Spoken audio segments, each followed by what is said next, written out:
I was scrolling the internet the other day when I read a line that you all can probably relate to. I'm turning 50 next week, and I can't remember the last time I felt passionate about anything. And the truth is, he's not alone. This isn't just a crisis of middle age. Whether we're in our 20s, 30s, or 50s, so many of us are quietly haunted by that same emptiness. We go through the motions, but nothing feels truly alive anymore. But why is that? Are we just dead inside? Or is something deeper going on here? This is exactly what Søren Kierkegaard tried to explain over 170 years ago in the present age. He described a society where individuality dissolves, where critical thought gives way to distraction, and where idiocracy isn't just tolerated but rewarded. In this video, I'll break down how modern life slowly kills individuality and why Kierkegaard's warnings about the present age might be more relevant than ever. So let's get into it.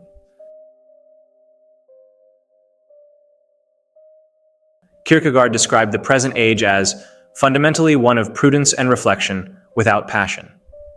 For centuries, thinkers like Plato and the Stoics warned against unbridled emotion, fearing that unchecked passions could bring chaos. The Stoics, for instance, insisted that the virtuous life is free of all passions, which are intrinsically disturbing and harmful to the soul. Plato used to say that the perfect society will fight against passion, and it is true in some cases as well. But Kierkegaard saw the opposite danger. A life stripped of passion is not virtuous. It is hollow. Without a fiery commitment, we are condemned to immobility, to languish in a comfort zone where nothing happens. This critique of Kierkegaard's own society could just as easily describe ours. We endlessly debate, argue, and deliberate, but shy away from decisive choices. Kierkegaard captured this paralysis perfectly when he wrote that the present generation attempts to reach a judgment and a decision without ever going so far as action. The result is a state where nothing really happens. In today's world, this takes the form of social media outrage and virtue signaling. Comment sections and trending hashtags roar with opinions, yet little genuine change follows. Great firestorms of commentary vanish in hours, leaving behind nothing but digital ash. We're too busy reacting to each other reacting. In other words, noise replaces depth, and idle reactions replace authentic thought. Kierkegaard contrasted this lifeless climate with the passion of history's great individuals. The prophets, artists, and revolutionaries, from Da Vinci to Gandhi, were driven by burning convictions that demanded bold action. They lived with risk and fire, and in doing so shaped the world. But modern life produces what Kierkegaard called precocious children, raised in an atmosphere where even desperate acts are carefully calculated and withdrawn. In such a society, there are no outrageous leaps, no genuine risks, and above all, no real enthusiasm. This absence of passion, Kierkegaard warned, leaves us drifting.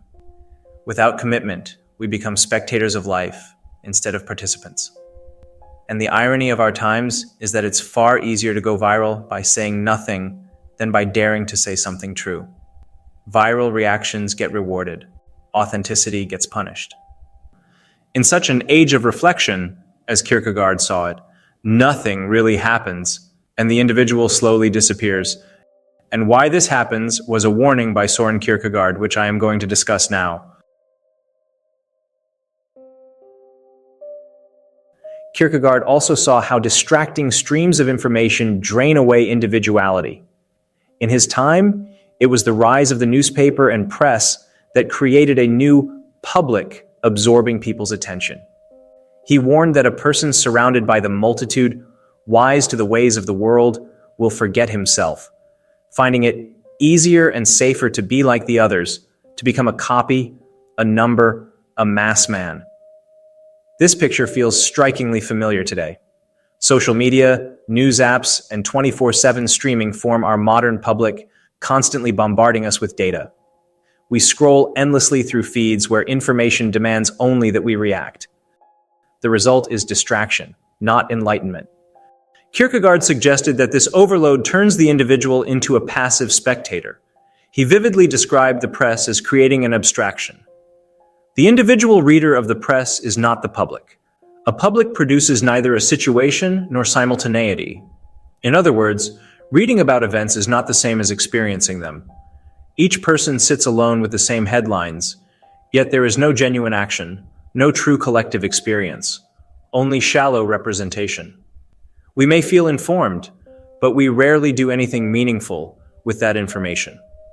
As one observer put it, we now live in a golden age of undistilled self-expression and the iron collapse of intellectual authority. The algorithms reward the noise. This incessant news cycle breeds commitment phobia. We hop from one headline to the next, but never devote ourselves to any cause. Kierkegaard would say we suffer from a spiritual idleness, like a boy wandering, choosing fields of distraction, driven by the demoniac spirit of boredom. We fill our days with diversions to avoid facing ourselves. Today's hobbies, apps, and endless notifications are the modern form of that rotation, jumping from interest to interest without ever growing roots. We become collectors of trivia, not actors with purpose. Kierkegaard's response to this inner void was radical, the leap of faith. He argued that the cure for the malaise of the present age is to commit fully to something meaningful. Instead of drifting endlessly from distraction to distraction, one must find the idea I can live and die for. A leap of faith is an all-in choice, whether it is a vision of truth, a beloved, or a moral mission, and then living by it utterly. Kierkegaard believed that this decisive yes to life's meaning stands in sharp contrast to modern resignation. Most of us, he said, remain stuck, wondering whether we should be called a suicide as we suffocate in overthinking. The cure, he insisted, is action born from passion, not paralysis born from information. And if there is no passion inside you, there would be loss of what makes you a human. And this is what I am going to discuss now.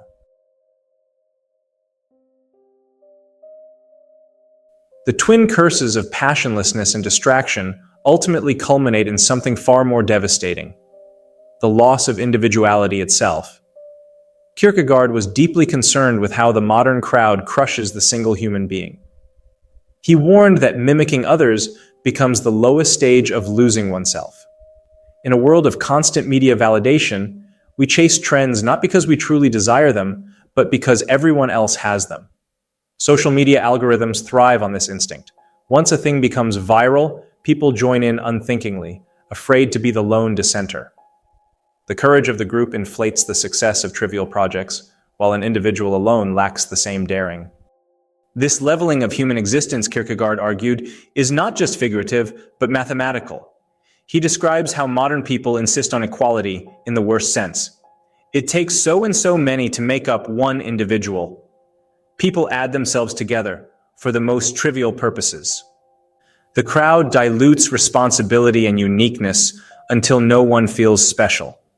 Individual differences are leveled into anonymity. As he put it, the more the reflective, passionless attitude dominates, the more resentment festers and the less character the crowd possesses. Leveling, he writes, is a quiet, mathematical, and abstract occupation, a bureaucratic reduction of all things to sameness. When individuality disappears, meaning disappears with it. Kierkegaard feared this as the threshold of nihilism. Once society bends everyone into the same mold, when all voices echo the same slogans, what has value? He famously declared that the crowd is untruth. Even Christ, Kierkegaard noted, never addressed faceless masses but always spoke to individuals. The crowd renders the single individual wholly irresponsible because people hide behind the mob's decision. Today, online mobs like and share content in precisely this way, each person dissolving into the collective, no one accountable for the noise they amplify. This pressure to conform does more than erase individuality. It breeds despair. In The Sickness Unto Death, Kierkegaard describes the tragedy of the conformist, someone who blends into society so completely that he loses sight of himself, calling it a despair that makes life convenient and comfortable. Conformity becomes an idol, and society rewards it, never realizing what has been sacrificed. When everyone becomes the same copy, a number, a mass man, as Kierkegaard writes, there is no one left to notice the missing self. This is the true death of individuality, and once it is gone, nihilism takes hold. because nothing personal or authentic remains. Is another thing that rises to the surface, the rise of stupidity, which I am going to discuss now.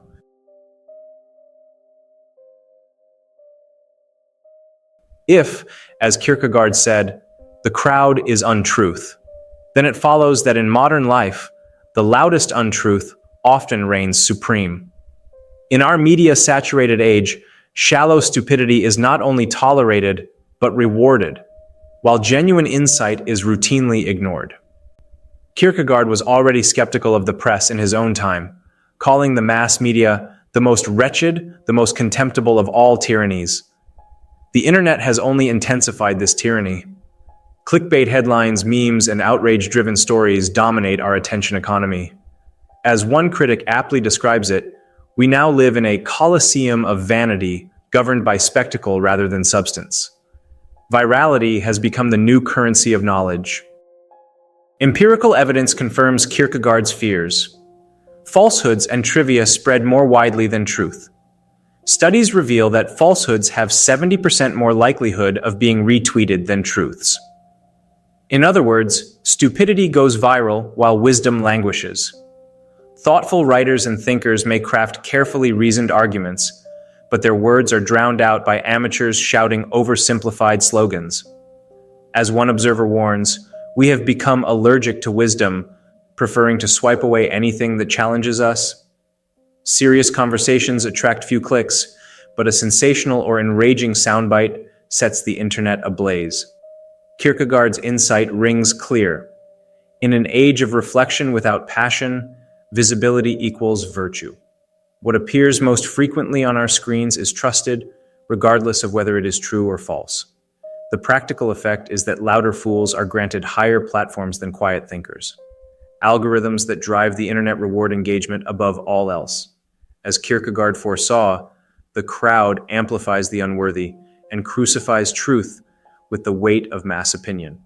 We see this every day in trending hashtags and viral videos. A shallow claim can rally thousands overnight, while a nuanced truth is left unread. This is Kierkegaard's nightmare realized, a culture where every empty opinion is treated as sacred, and wisdom is buried beneath the mob. So in the end, Kierkegaard's warning is clear. If we trade passion for distraction and individuality for the crowd, we may not notice the moment wisdom dies, because stupidity will already be wearing its crown.